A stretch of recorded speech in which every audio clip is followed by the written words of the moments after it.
Hello and thanks for joining us on your channel of choice, Africa Independent Television AIT. Let me welcome you to the Signature Show. And in this edition of the program, this July Sunday afternoon, the fuel subsidy barbell of tongues and what we told you earlier. The coming of Nigeria's presidential election tribunal amicus curiae, or will it be the rage of a woman whose love has been spurned? The bombshell from Bayelsa's King Dakolo, is it part of this babble of tongues in Nigeria's oil sector? This is a recollection edition to put issues in context. You just have to be in this conversation. Stay with us.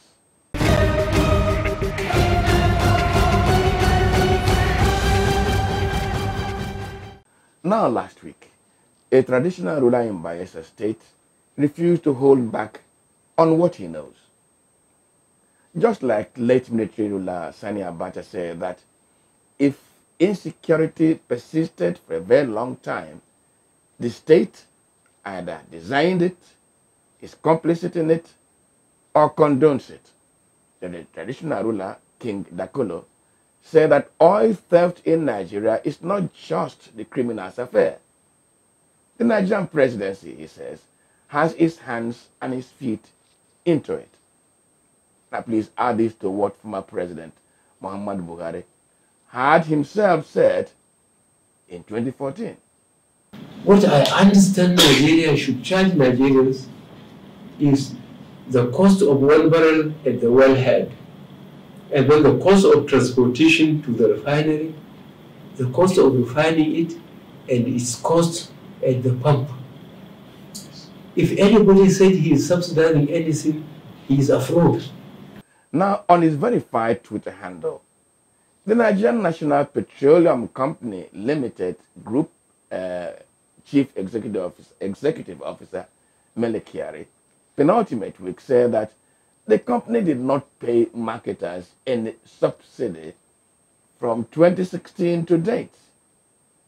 Mele Kyari called for a reconciliation of the books of the company with the federal government. Now, this same Mele Kyari had 2 days after Tinubu was sworn in as the Nigerian president, stated that the federal government, now hear this, owed NNPCL $6 billion, the equivalent of 2.8 trillion naira. And this is the amount the company paid as subsidy to keep fuel cheap. We had observed this trend of throwing figures into Nigeria's public space and holding fuel subsidy accountable for all of the nation's woes. The former central bank governor, Lamido Sanusi, remember, had told a national television network that fuel subsidy was a scheme through which powerful Nigerians stole national resources to sustain their despicable opulence. Now, this program had asked then President Muhammadu Buhari if he was toying with the future of the nation using the fuel subsidy cover. Let's go back to what we had said there.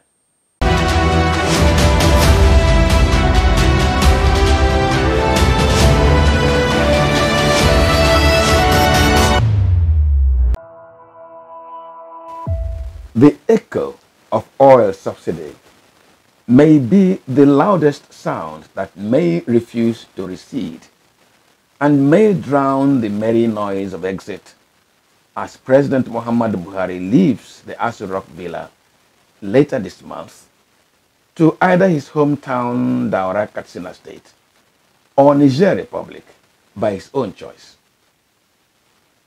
The second sound will surely be his failure to end insurgency and bring back all the Chibok girls after gaining so much political capital from insurgency. His hatred for restructuring after promising Nigerians to do so will also be clanging after him. A few weeks ago, the president reneged on his promise and widely announced decision to remove subsidy on petrol In what looked like a confidence trick, the federal government had obtained an $800 million facility from the World Bank. The facility was announced as a means to address the untoward effects of the removal of subsidy on petrol. A number of Nigerians began to buy into the policy. We've been running this subsidy regime, for many years, and we haven't seen the impact on the economy in a positive way. Nigeria is a very amazing country where people insist on doing the wrong thing, and then they insist on it with such vigor, that it becomes policy and everybody just throws their arms up in the air. That is all we can say about the subsidy thing. It's completely anachronistic, it's completely unnecessary, and it's completely destructive of an economy such as ours, where the government does not earn enough, and then you just claim that you're putting money in people's pockets to enable them to buy petrol for their cars to drive around. To what end? We're not subsidizing food, we're not subsidizing education, we're not subsidizing healthcare. These are the things that matter to human beings, from day to day. But to say, let's give you enough money to put petrol in your car, to go where? How many Nigerians own cars? This is actually shameful, and I'm embarrassed that the government continues to kick the can down the road instead of doing the right thing. The government has, however, backtracked. It would now leave subsidy removal or no to the incoming administration. Finance Minister Zainab Ahmed, following media queries on what will become of the $800 million facility obtained from the World Bank to cushion the effects of the removal of subsidy on petrol and on citizens, has explained that the Buhari administration is not going back on the policy. It is only that after a Council of State meeting, it was decided that the timing was not quite right. It is not going to be removed now, which means it will not be removed before the transition is completed. That's what it means. But then we have two laws that have inadvertently made the provision that we should exit by June. So if the committee's work, which will include the representatives of the incoming administration, determine that the removal can be done by June, then the work plan will be designed to exit as of June. But if the determination is that the period needs to be extended, it will mean that we will have, as a country, will have to revisit the Appropriation Act, for example, because the 2023 budget only made provision up to June. The 2023 federal budget provides for payment of subsidy on petrol up till June. In other words, the Buhari administration anticipated that it will exit with the policy. Last Monday, the Edo State Governor, Godwin Obaseki, raised a red flag. At the May Day celebration in Benin, Governor Obaseki said that Nigeria was in such a precarious financial position that unless subsidy on petrol was stopped, no tier of government will be able to pay workers' salaries. Of course, unless the central bank begins to print and distribute unearned money through ways and means. The economy of our country is in a terrible state. It will be a miracle for the federal government and state governments to pay salaries beyond June this year without resorting to massively printing money or removing fuel subsidy. The Nigerian Labour Congress has consistently opposed the removal of subsidy on petrol. Their position is now being supported by some industry players who argue that subsidy regime is a major challenge to the transparent management of Nigeria's downstream oil industry. The kind of money government is spending on subsidy, you can literally install several, even if it's minimal, producing capacities of modular refineries all over the country. Every zone should have one or two.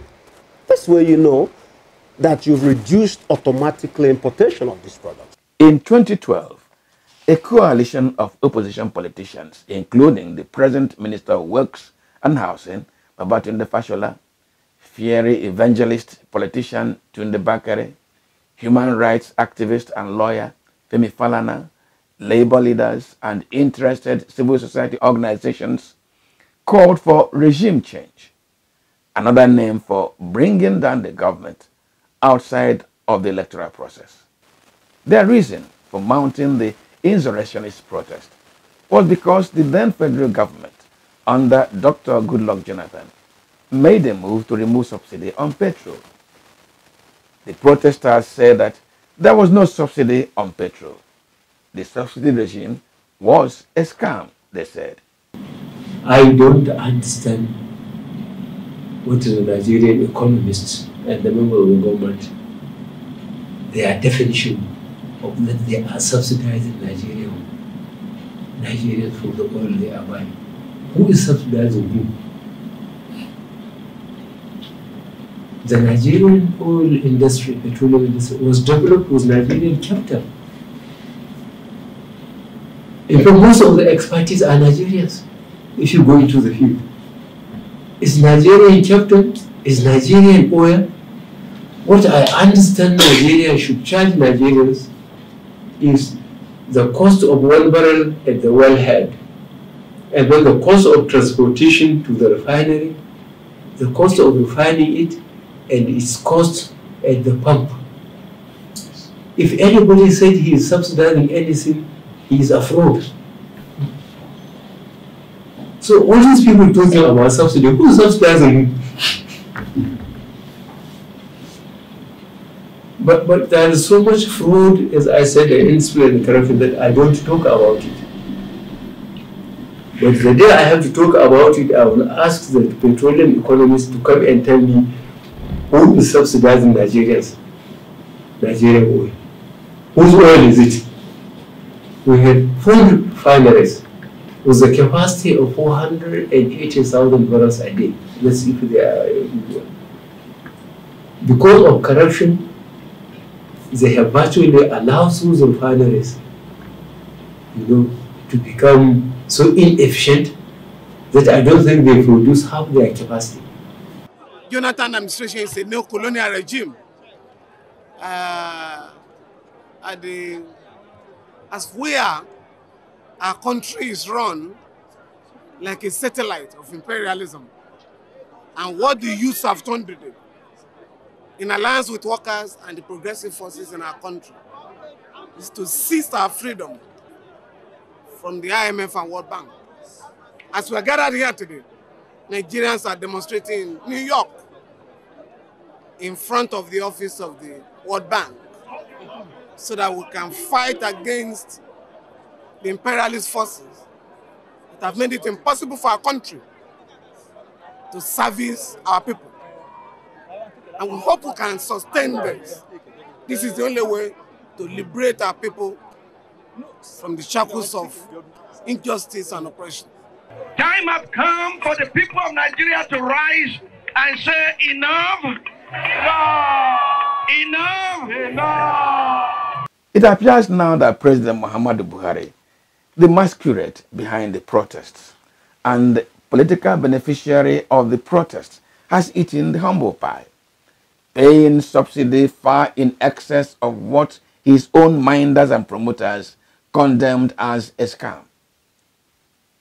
As Buhari hands over the petrol subsidy policy to the incoming administration, industry players are querying two developments. First, was Buhari sincere in his approach to the subsidy policy?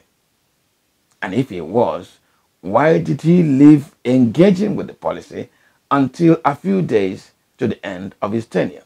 This government has no business talking about removal of fuel subsidy after 8 years in power. We had thought, at least those in my industry, the oil and gas industry, thought that it should have been one of the first major initiatives of this government. In as much as we all agree that subsidy must and should be removed, it is impossible to just abruptly shut down subsidy without causing a major upheaval in the economic, social, and political structure of the country. The presidential candidates of the three leading political parties Atiku Abubakar of the People's Democratic Party, PDP, Peter Obi of Labour Party, and Ahmed Bola Tinubu of the All Progressives Congress, in the course of their campaigns, promised to remove subsidy on petrol. If Muhammadu Buhari promised to end the subsidy regime on petrol and chickened out, even after securing $800 million facility to address the challenges which the policy change could bring, preferring political to economic gain, why should an incoming administration stop a populist policy that ensures it political capital? The subsidy had always been a scam from the beginning. Subsidy has always been a bloody scam in this country. It was a generational theft. It was an industry-wide scam. It was a welfare designed by the rich who had held this country by the jugular for God knows how long. They didn't just realize this thing was a scam yesterday or today. When Jonathan wanted, former President Jonathan wanted to remove subsidy, if you recall, was it 2012? This government and all those in power today almost brought down the roof on him. They almost brought down the roof. They call this subsidy a scam. They get to power and they begin to implement the same subsidy. In fact, the subsidy has gradually grown every month. We're doing about 1.2 trillion on a monthly basis in subsidy payments. It is horrendous. It's unconscionable. For the removal of subsidy to make both political and economic sense, industry players advise on a number of steps before its removal. There are some basic fundamental steps that ought to be in place before you even begin to dream about subsidy removal. First and foremost, we have several refineries in the country. None is producing, none is refining. They are miserably, abysmally giving us less than 5-10% capacity. The first and foremost thing a government that is serious about removal of subsidy should do is, in the minimum, encourage the installation of modular refineries all over the country, in addition to making sure that all your local refineries are refining. That's the minimum. As Muhammadu Buhari, a retired army general whose constituency, the military, foisted the subsidy regime on Nigeria, a former head of state, a former minister of petroleum, and an elected president for 2 terms of 8 years, leaves office and seemed afraid of confronting the fuel subsidy monster, Nigerians look forward to a man of sterner stuff to tame this monster and set Nigeria's petroleum downstream industry free. Is there the man? And can it be done?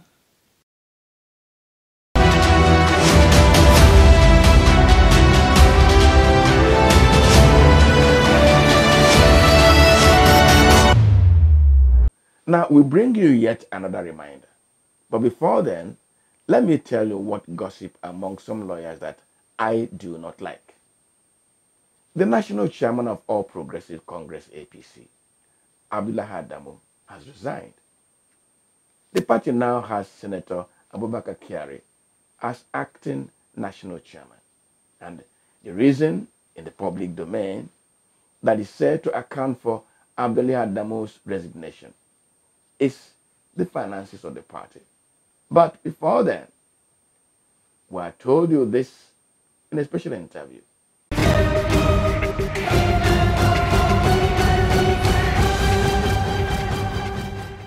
Well, let me welcome you to the conversation segment of the Signature Show this Sunday. You know, there is this book written by Dim Chukwemeka Odimegwojukwu, Because I Am Involved. You soon know why I'm mentioning the title of that book.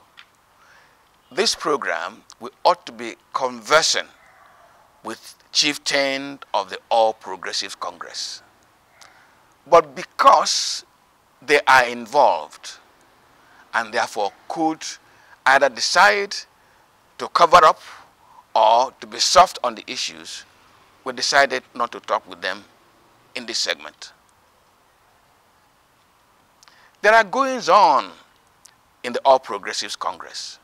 Those goings on began before they were inaugurated as the party to form the current government, Bola Tinubu as president.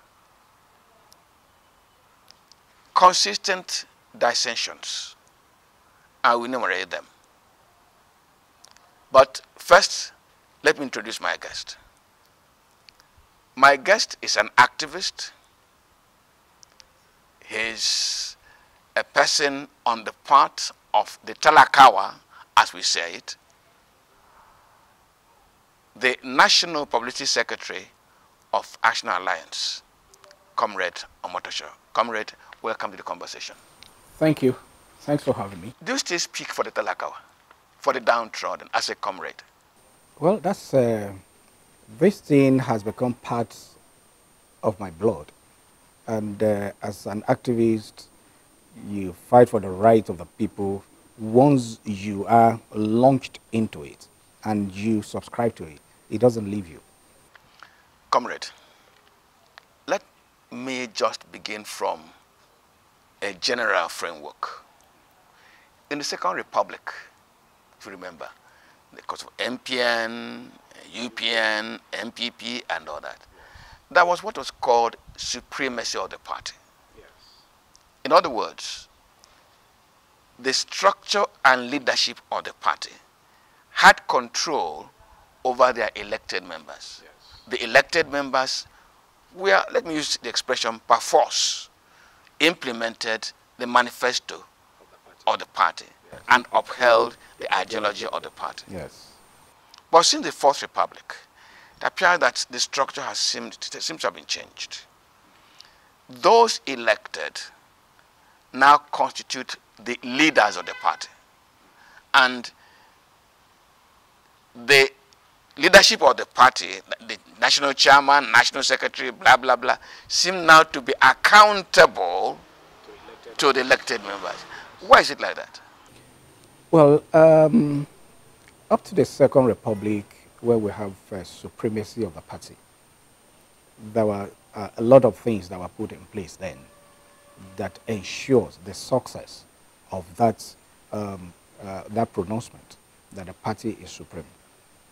Now, the constitution of political parties at that time clearly spelled out how party affairs will be run, and then how party will be, how political activities and party activities are sponsored. In other words, the finances of the party. The finances of the party. Now, everybody that becomes a member of a political party has something to do, has a responsibility. There is dues that every legitimate, every legal member of the political party is expected to chip in periodically, either weekly, monthly, or whatever, as their meetings were arranged. A kind of collective ownership of the party. So everybody then feels this sense of belonging, that it's our thing. So it doesn't matter what I bring in. What I bring in might be infinitesimally smaller than what you bring in. But at that time, I can say, look, I'm paying my dues, and you are paying your dues.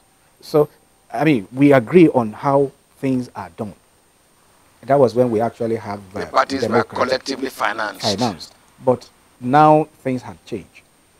Now, as a matter of fact, membership of political party now, a lot of people out there now believe that when I join a political party, I should be paid a salary for being a member of that political party.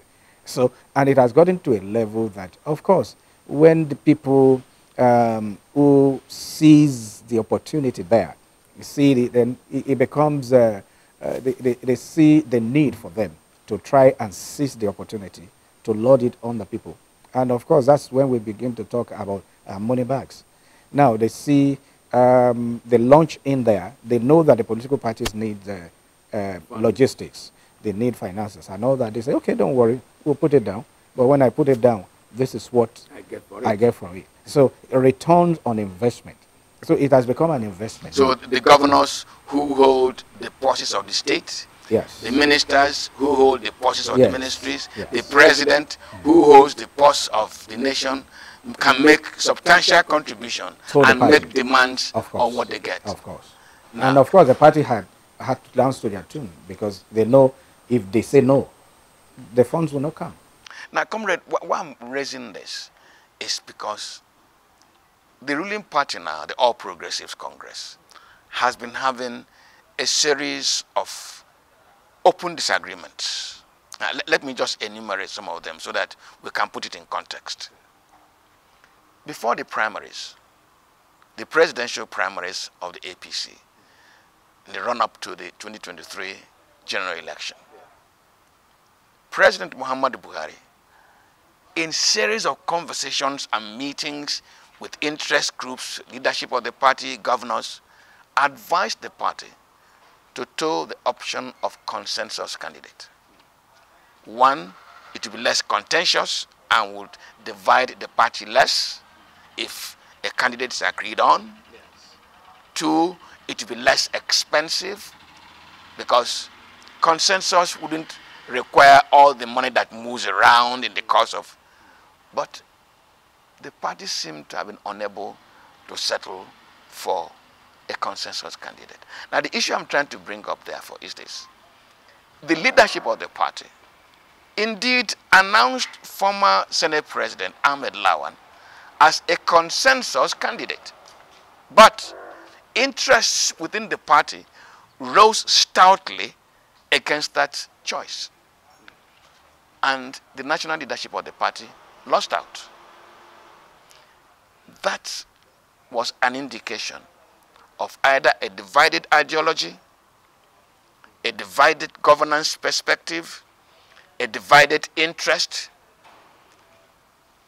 In other words, the House seemed not to have been together in that wise. Now, a second instance. APC won election. The president is an APC president. And it came to the choice of the leadership of the National Assembly. Again, the president opted for Senator Godswill Akpabio. Within the party, there were stout disagreements to the point that Senator Yari of Zamfara State continued contesting the position of that party until he lost. By the way, before that contest, the national leadership of the party had said that efforts were still being made to determine who was going to be the party's choice. It never threw its weight behind Akpabio. Again, an indication of a divided house, divided interest. Just 2 days ago, after Senator Godswill Akpabio, National Assembly leadership had announced principal officers of the National Assembly, Senator Omishore, the National Secretary, and the National Chairman of the party, distinguished Senator Abdullahi Adamu, visited the president. And when they came out, they told the media that the principal officers announced by the National Assembly leadership that we are hearing of them like another person was hearing of them. That the party was not in the know and has not sent any letter indicating its choice. Meanwhile, those choices have been endorsed by the president himself. Another clear indication of a party torn in the middle.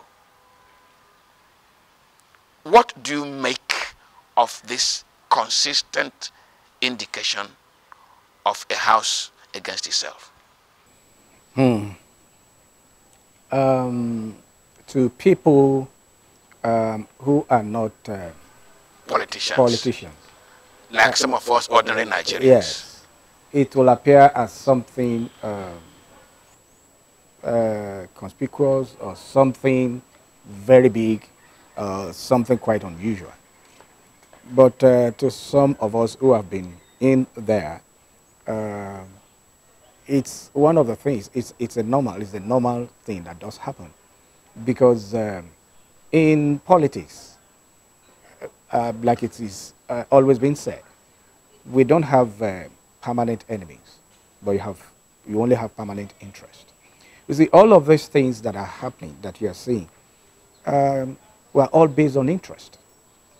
Now, the president had been elected. Before the election of the president, now, all odds were against him. Now, he was not supposed to become the candidate of the party.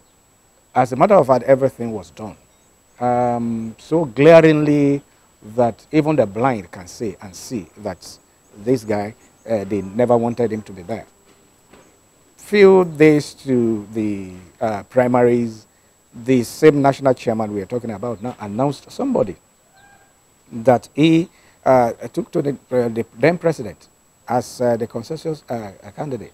Now, that never happened, of course, because the current president insisted, and his team insisted on a level playing ground. Yes, they went there. And of course, they did their homework well, and he emerged. So his emergence was not without dissension, was not without opposition. Now, he emerged. And he had, I mean, after inauguration, of course, the next thing that we had to do is for him to build his team. Now, in building his team, the practice is he needs to listen to the party. He needs to do that with his party. Yes, and in doing that with his party, as a person, because the primary thing for him should be paramount on his mind now is, how do I succeed? And for him to succeed, he needs to build a team that he has trust and belief in. In doing that, that means he has to choose people he knows. Now, if he has to choose somebody that he does not know, then he must be introduced. He must have the confidence of people that he himself trusts. That yes, this guy, we have worked with him, we know, I mean, he can deliver. So when it comes to that, so many people will come. And in a situation like that, when somebody that stood stoutly against him going into the primaries, bring somebody and say, look, I trust this person. Of course, it's just natural that he wants to think twice. That in the first instance, you never supported my candidacy. Now I have a match, and then you are bringing somebody. Now, he's an African person. He might just be bringing a mole, or bringing somebody that will just internally work internally to bring against my will. So he wants to look at somebody that he can trust, or that people around him can trust. So these things that we are seeing, they are just normal. They are normal things. It may not be that they are really or just working against the party or wanting him to fail or whatever. But politics is about interest. Now, everybody say, okay, what do I get in that? Yes, forget about the song that, look, I'm not in politics because of money, I'm not in politics because of that. I'm in politics because I want to serve the people. Forget about it. Everybody can say that. I mean, that's the song on the mouth of every politician. But deep down, you know, the first thing is, oh, I have spent money to get here. Now, I know there are challenges around. So how do I make myself comfortable? This position is transient. After this, how do I live? So these are some of the things they look at. But on the long run, whether they want to do it or not, they will still need to run along the line of the promises made to the people during the electioneering campaign. I want to come into that. Yeah. The promises made to the people in the course of election, in the course of campaign. For the president to deliver on those promises, he needs officials. Yes, he needs a team, ministers, but I don't want to dwell on ministers. He will need the cooperation of the National Assembly. Yeah. Now, if there are dissensions already, where some people are against those he's brought, including the national leadership of the party, will this not be a distraction? The National Assembly is a very critical arm and a very critical factor also when it comes to a political party in power delivering on its promises. Now, and that's the reason why we are getting this kind of rift, disagreement that we are getting now. Ordinarily, in any democracy, the National Assembly have the absolute right to decide and choose their officers themselves without any interference or pressure from... Exactly. But in the kind of, in our own climb here, now there is need for us, for the president to teleguide. But the teleguiding them shouldn't be open. It should be covertly to make sure that at least they get somebody, they get people that will agree with him, that have the same ideological focus, so that they will be able to say, okay, what we have promised the people, we are going to deliver. We are going to deliver. Because when there is rift between the executive and the legislature, there is the people that will suffer. Because of course, whether we like it or not, the legislators will take their salary, they will take their allowances and all that, whether they see it or not. It doesn't really matter. But we, the people, will be the people that will suffer, because they will not be able to sit down and make laws. And whatever laws they are making for the people to make, to deliver, to ensure deliverance of dividends to the people, the executive may not assent and all that. So it's very, very important. Now, I think that's the reason why the president is saying, okay, this is the people I want. Whether the party agrees with it or not, these are the people that I'm going to work with, because I understand them. Because up until this level that we are now, the feelers is that every appointment or the positions that had been assigned, that have been filled in the National Assembly now, has the blessing of the president. It's the party now that is saying, no, the president cannot do that without our input. And if the president... But in fact, the national leadership is saying that we should decide. Yeah, they should decide. But deciding... I think maybe they are leaving. Incidentally, Abdullahi Adamu is an old politician. Probably he just woke up and then he had a dream of what obtained during the Second Republic. And now we have moved away. The game has changed. Yeah, the game has changed. It is individuals now. Individuals sponsor political parties now, not the members of the party. And he who pays the piper dictates the tone. So until we get back to that regime where every party member has something chipping into the party to finance the party, that is when people will begin to have voice again. Now, I want to sympathize with the president this afternoon. The president came in after some internal fight and emerged as the candidate and then the president. He is also inherited a baggage. The last government was sorely criticized for being ultra-partisan, ultra-ethnicist. Appointments that were made as if the country was only northern Nigeria. Now, the president is seeking to create a balance, apparently. But some people are saying in seeking to compensate for the evils of the last regime, he's bending too southwards. Will Abdullahi Adamu and people who are likely to reason that way, would they have a case? Of course they do. They do, because unfortunately, our politics had gotten to a level where bigotry and ethnicity had gotten an armchair. Yeah, they got an armchair to sit down and then and decide when decisions are to be taken. Now, if not for that, I don't really see anything wrong in, okay, given the president, there are some appointments, there are some appointments that the president can make, even without recourse to the National Assembly and even the party. Of course, you're talking the president deciding, either president or governor choosing special advisors and all that. It's choosing people that he trusts that will work for them. Now, Abdullahi Adamu has a case, and he has a point there. He has a point in protesting.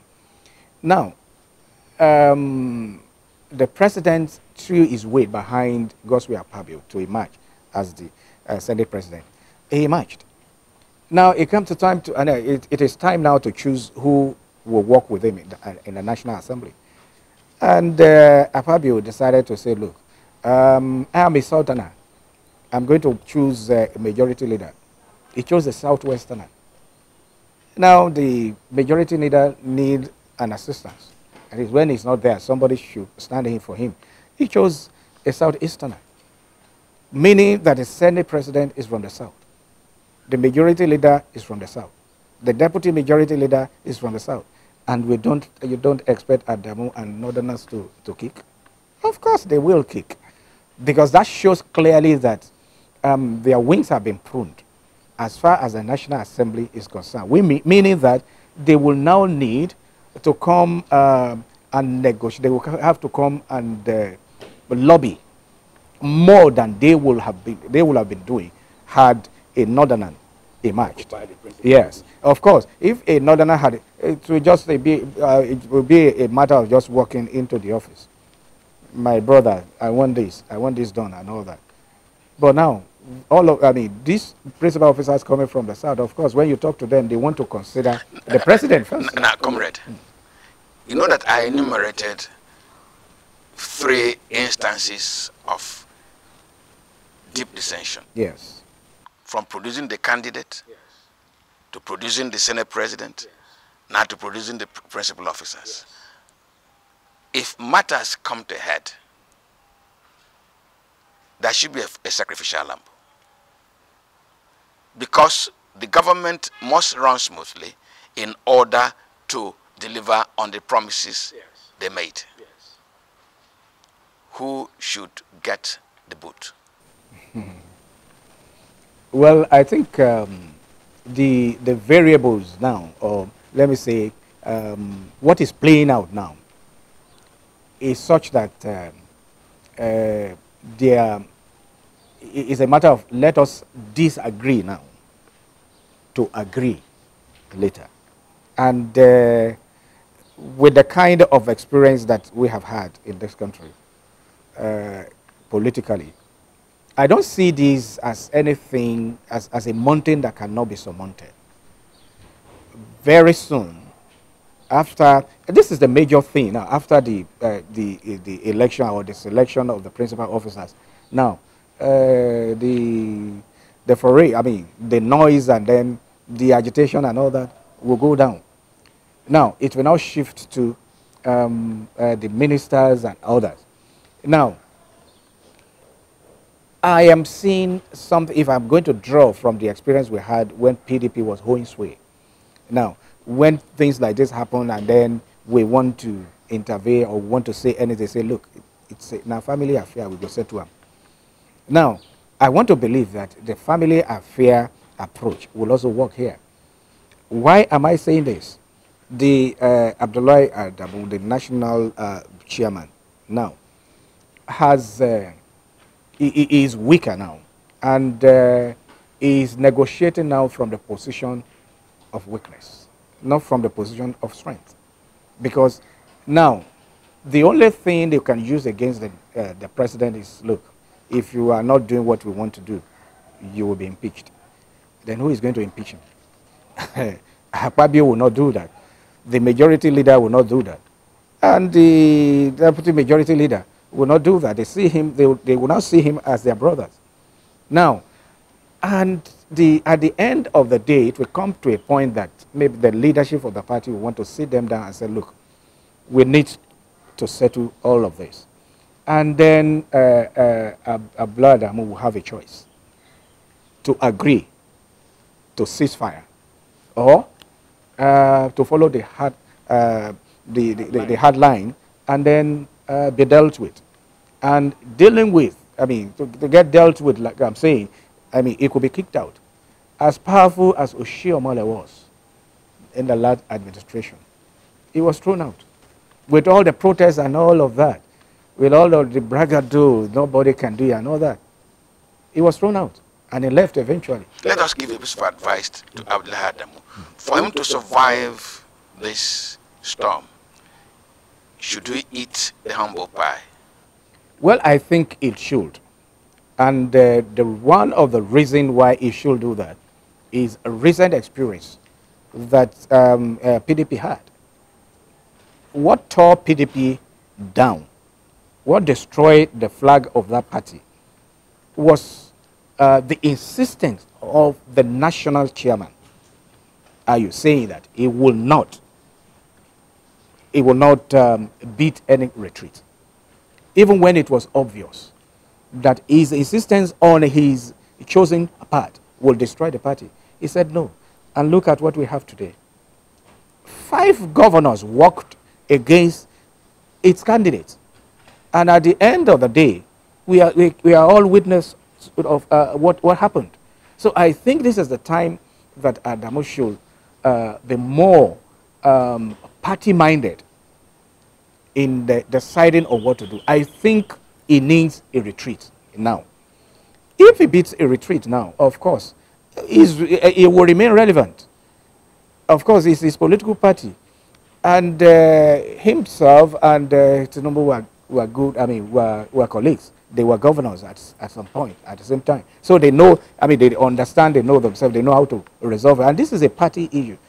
Asiwaju, as a person that we know, if the things that he did as governor in Lagos State and some of the things that he has been doing as a leader, as a political leader, raising lieutenants and all that, putting them, if we want to go by that, I don't want to think Asiwaju would throw him out just like that. If at the end of the day he agreed to say, okay, no problem, let's work for the for the benefit of the party, let's work together, I think he should have a retreat. The hard stand will not help him, neither will it help the party. Because the party now, some of the things that Tinubu is doing now is to redeem the image of the party. Because before the election, if you ask 10 Nigerians about the political party that they want, of course, they wouldn't count APC, they won't count APC as an option at all. So now, I myself, I wasn't the fan of Tinubu becoming, not because of his person. Of course, you have your own party. Yes, so not because. so have been. Now, but now that he has been inaugurated, he has taken some measures. He has taken some steps. The policies and all that is such that I'm beginning to see a light at the end of the tunnel. You are beginning to consider him as the right man for that position. No, I'm beginning to consider him as somebody that is actually prepared, that actually prepared himself to get there, because he got there and he started cracking. So some of the things, as an activist, some of the things that he had done now, we have been agitating for a very long time. Look at the subsidy remover. Yes, we all know it's going to come with pain, but nothing good comes easy. At the end of the day, I mean, we'll begin to see the benefit. Comrade, the core of this conversation has been I won't call it the crisis, not crisis, but the continuous challenge within the ruling party and how it's going to affect governance. Do you think, at last note, that if APC doesn't harmonize things quickly, that the Nigerian electorate will be at the losing end? Yes, I want to advise them to close rank.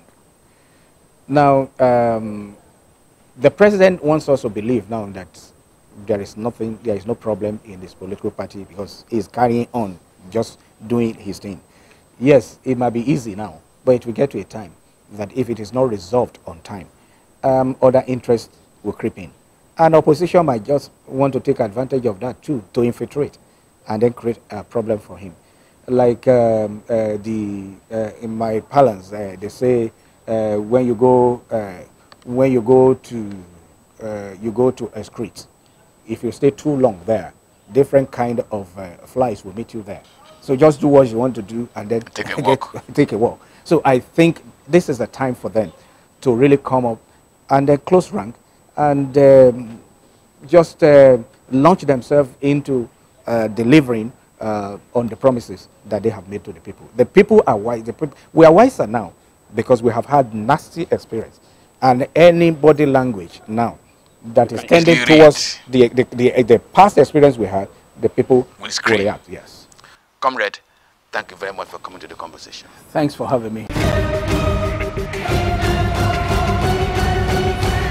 So, if Abdullahi Adamu's political sins have found him out, will he, a politician who hardly turns tail, just walk away and then lick his wounds? Old foxes don't behave that way, my friend. And that makes the gossip, some lawyers, which I don't like, something to watch out for. An amicus curiae to the Presidential Election Tribunal may pull a factual but good night punch that could send APC and its candidates spinning. Does the tribunal have space for such friends of the court? And in fact, is it not too late in the day? But Charles Dickens says, ask no questions and be told no lies.